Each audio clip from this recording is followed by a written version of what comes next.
दिवाली का टाइम था। पूरा बाजार रोशनियों और मिठाइयों से भरा हुआ था। हर तरफ बच्चों की हंसी, पटाखों की आवाज और खुशियों का माहौल था। उसी बाजार के कोने में एक दुकान थी, बाबूलाल फायरवर्क्स। दुकानदार बाबूलाल एक बहुत ही लालची आदमी था। उसका एक ही मकसद था, ज्यादा से ज्यादा पैसा कमाना, चाहे किसी को धोखा ही क्यों न देना पड़े। बाबूलाल हर साल दिवाली से एक हफ्ते पहले अपने पटाखों के दाम बढ़ा देता, और जब लोग थोड़ा बार्गेन करते तो वो दिखावा करता, अरे बहन जी, ये सब तो असली सिवाकासी के पटाखे हैं, और आप तो जानती है महंगाई का जमाना है। लोग बेचारे मान जाते, क्योंकि उन्हें बच्चों के लिए पटाखे लेना ही होता था। एक दिन एक माँ अपने छोटे बेटे राजू के साथ उसके पास आई। राजू की आंखों में चमक थी।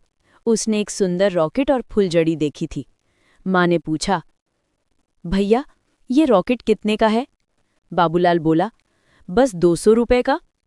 माँ हैरान हो गई, 200 रुपए? अरे पिछले साल तो 80 में दिया था।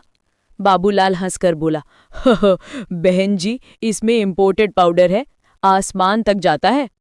माँ ने थोड़ा बार्गेन किया, पर वो मान गया 180 में। राजू खुश था, उसके चेहरे पर मुस्कान थी। शाम को जब राजू ने घर के आंगन में रॉकेट जलाया तो वो बस कुछ इंच ऊपर गया और फट करके जल गया। राजू उदास हो गया। माँ ने कहा, बेटा सब ठीक है, चलो फुलझड़ी जला लो। पर फुलझड़ी भी सिर्फ धुआं निकलकर बंद हो गई। माँ ने सोचा, बाबूलाल ने धोखा दिया है।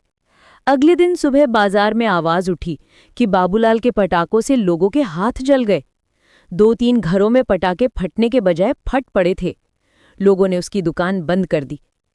रात में जब सब घर रोशनियों में चमक रहे थे, बाबूलाल अपनी बंद दुकान के बाहर अकेला बैठा था।